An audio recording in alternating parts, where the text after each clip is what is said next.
Hello and welcome to Satluj TV. My name is Leyla Gulen and today I'm joined by former United States Congressman Trent Franks. Trent also served as chairman of the Religious Freedom Caucus while in Congress, and he's here to discuss the latest that's happening within Punjab and the Khalistan movement. We've been following as tensions have been rising ever after New Delhi's recent decision to block Sikh pilgrims from crossing into Pakistan for Guru Nanak's birth anniversary. Well, Sikh leaders say that the move violates religious freedom and deeply wounds the community, while critics accuse the government of double standards, such as allowing cricket matches with Pakistan, but banning a sacred pilgrimage. So today we're digging into what this means for Sikh sentiment, India-Pakistan relations, and the future of religious freedom in the region. Trent, I want to thank you so much for joining us. Well, I'm so happy to be with you, Layla, and I appreciate you covering such a vital subject. Religious freedom goes to the core of all of humanity's interaction, and I hope that somehow what you're doing now will lend in a positive direction. Thank you very much. Yeah, certainly hope so. So at the heart of the dispute is the Kartarpur corridor, once hailed as a rare symbol of peace. Now it's being overshadowed by politics and security concerns. So how should governments balance national security with the right to religious freedom, especially for cross-border pilgrimages like Kartarpur? Well, I mean, to really get down to the actual issue at hand here, the Hindu government of India are the ones who have politicized and have caused this or emphasized this as a national security concern. That wasn't the case as long as they had just essentially left the Sikhs alone to be able to make their pilgrimage. That's something, that in America we would go to tremendous lengths to make happen, and most other countries do the same thing. And I think that this fault of this being raised as a significant concern is strictly at the feet of the Hindu government of India. This is not something where the Sikhs are trying to create any sort of militaristic protest or anything like this. This is simply an act of going to be able to honor their guru. And it's as much a freedom of religion issue as you could possibly. It's the poster child for religious freedom. And so I just have to say to you, this was unnecessary to politicize it this way. And I thought the example that you used, to have cricket games, that's okay to go into Pakistan or wherever you want to go, but to somehow exercise your freedom of faith, one of your most core commitments in your soul, without any damage to anyone, without any wish to hurt anyone else, that just really does not speak well of the wisdom of the Hindu government. No, absolutely not. And can you think of another circumstance in which something similar has taken place? You have a lot of experience being chairman of the Religious Freedom Caucus. So I'm curious if you've seen something similar in the past and what has come of that situation that might perhaps give Punjab and the Sikh people some hope. Well, I would just say to you that it usually is not about just the surface issues that are articulated. Usually it really is about a basic religious schism. And I almost hate to bring that up because the only answer to that is to say, okay, everybody has their right to religious freedom. As long as you don't hurt anyone, your choice of worship and your choice of religious conviction is your own. And if we would do that, it would avoid a lot of issues. But really, most of the time, there's this big schism. And if you look at the Sikh faith, they honor one God. They honor innocent human life. They see all life, whether it's male or female or different religious perspectives or different colors or origins, whatever it might be, they see all human life as equal in the sight of God. They see everyone as God's children. Whereas some of the other faith perspectives, even have the caste system and some of these other things that do not purport to that exactly. And there is, at such a fundamental basis, a conflict there. And the only answer to it, in my judgment, Layla, is this ideal of elevating religious freedom. We don't have to pretend we don't have differences. That's a big mistake. what we have to do is to be kind and decent to each other in spite of those differences. And that has been the same equation almost across the world, whether it's in Israel or whether it's, even in America, where we struggle here over some of the basic ideologies of the Judeo-Christian ethic of our country's origin, or if we see some of the newer faith perspectives beginning to compete with that. We don't have to compete with each other. What we have to say to each other is, all right, we don't all believe the same thing. We're not going to pretend that. We're not going to unify around one faith perspective. What we're going to do is we're going to unify around the ideal that everyone has a God-given right to have their own faith perspective. And I know that sounds so basic, but really we get off into these dangerous territories because we ignore the basics most of the time. Well, Punjab's chief minister accused the Indian government of hypocrisy, allowing cricket matches with Pakistan but banning Sikh religious travel. So it sounds like you would say that there is merit to that argument. Well, I think the guy hit it dead on. I don't want to say merit. I think he's right square in the bullseye when he says that. And the way he is really trying to articulate is, listen, we all of a sudden, we have this ecumenical ideal of being able to interact in terms of sports, something that is really at the bottom of the totem pole of really human survival. And yet, when it comes to religious freedom, one of the very basic things for all of a sudden now we're going to become very concerned about national security, and we're going to be concerned that this might turn into protest or divide the country. And it's an absolute hypocrisy, and I salute the minister there for pointing that out. It was a very good Indeed. illustration. So this is only further amplifying the relationship between India and the Sikh community. But what do you think this ban means for that relationship, and how might it affect trust between Sikh leaders and New Delhi moving forward?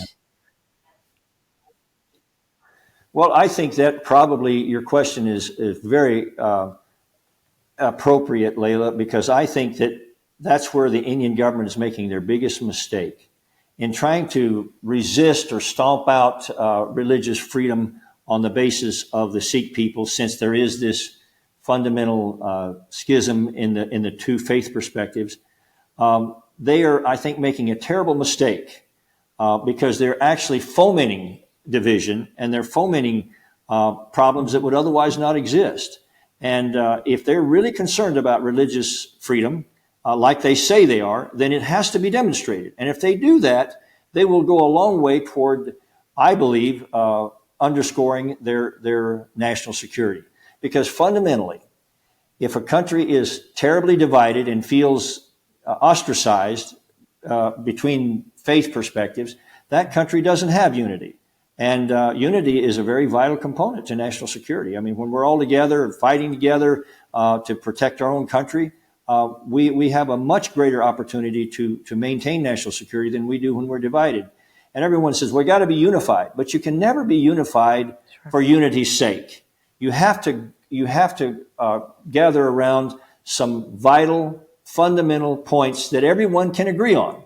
Not everyone can agree on religious perspective. Not everyone can agree on the different elements of their own faith perspective with others. You can't completely synchronize all of that. But what you can do is you can say, okay, let's agree then to disagree on that point, but let's agree to the greater issue of religious freedom. Let's say that, we have such a respect for each other and such a respect for God. None of us have it all figured out, but we have such a deep commitment to this ideal of all of us being God's children that we're going to respect the other person's right to their faith perspective, and we're going to talk about it.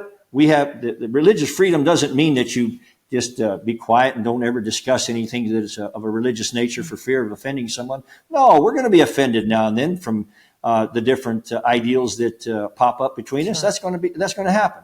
But we have to have a greater commitment and a greater impulse toward the other person of humanity and love and concern for them than we do about pounding our faith into their heads. We just have to somehow realize that religious freedom is something that gives everyone the best hope of being able to follow their own perspective. And then let their faith kind of survive the debate at that point. Do you think that these restrictions on religious travel could further strain the already tense India-Pakistan relations, or are these bans just symbolic within maybe a larger conflict?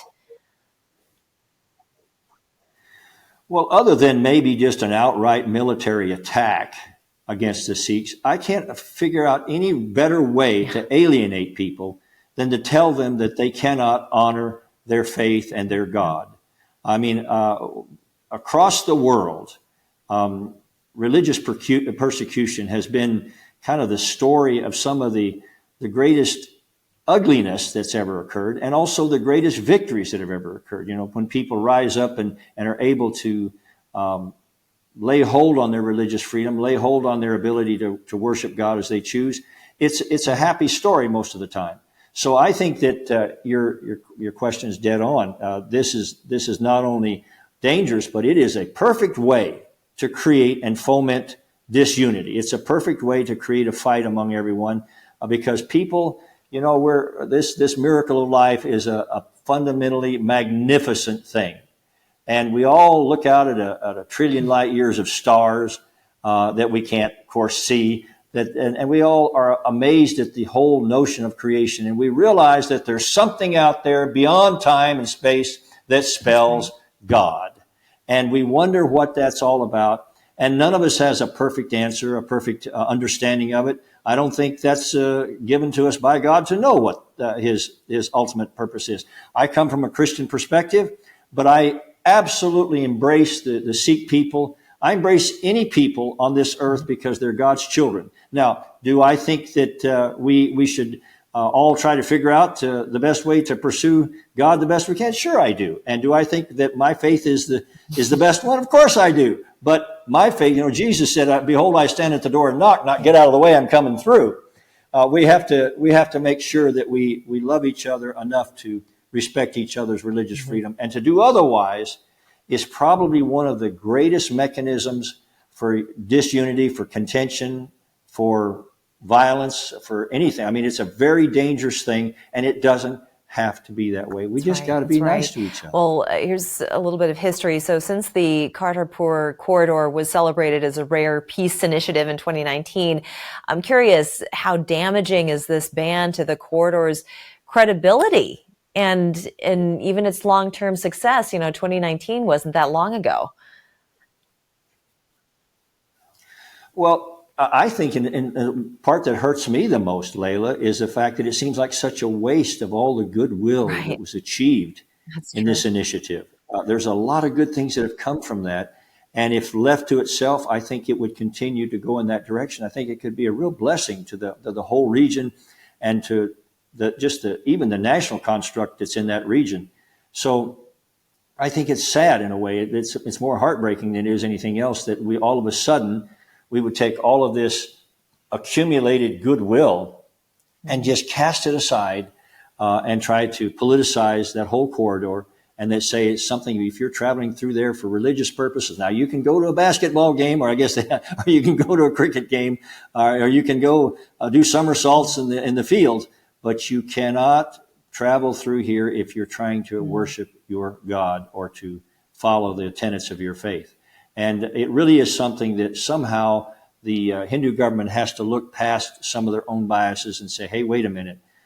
This is not only something that will be bad for our country, but it's an absolute disgrace that we are perpetrating that on innocent people. And ultimately, the whole world is watching. And I would contend that we, as a people now in this country, are starting to see India as, even though they have held themselves up to be paragons of religious freedom, that is starting to fade dramatically in the minds of intelligent people in this country. We're starting to see India as someone that's a dictatorial country that does not recognize religious freedom and does not recognize human rights. And that in the long run will be bad for India on a geopolitical scale. And let's stay on that for just a moment. So what do you think the president should do when dealing with India, knowing this fact, knowing the change that's taking place and what is currently happening within India?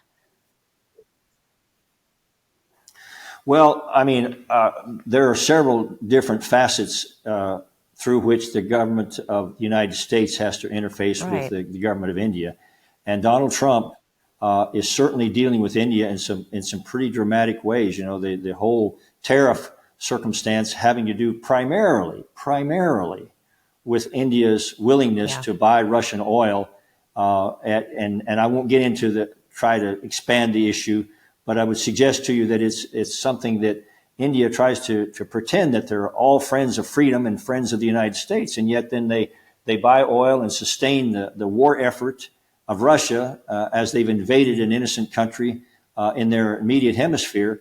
And I would just say to you that this is not looking good for India once again. And the president, I think, is handling that aspect of it very well. And I know Mr. Trump may not be the most perfect politician in the world, but he is doing some things that I think are critically important for the world.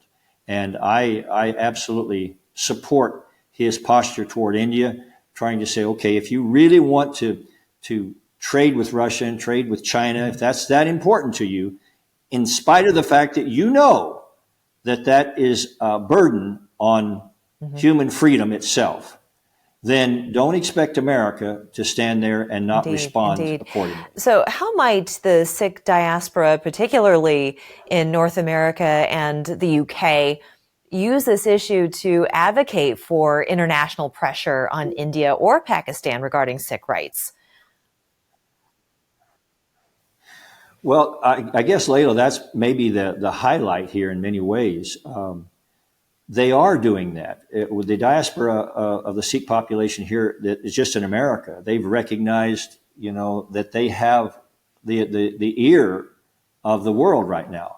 The situation in Canada where Nijar was killed mercilessly, there is a real awakening in America, and the Sikh community, the diaspora of the Sikh community here in America, are largely responsible for that. And I salute them because they've gained the attention of the U.S. Commission on International Religious Freedom. I mean, there's something I'm very familiar with. And they're starting to be seen as a people that has tried their very best to have a peaceful and responsible response to some of the things that have been happening for so long.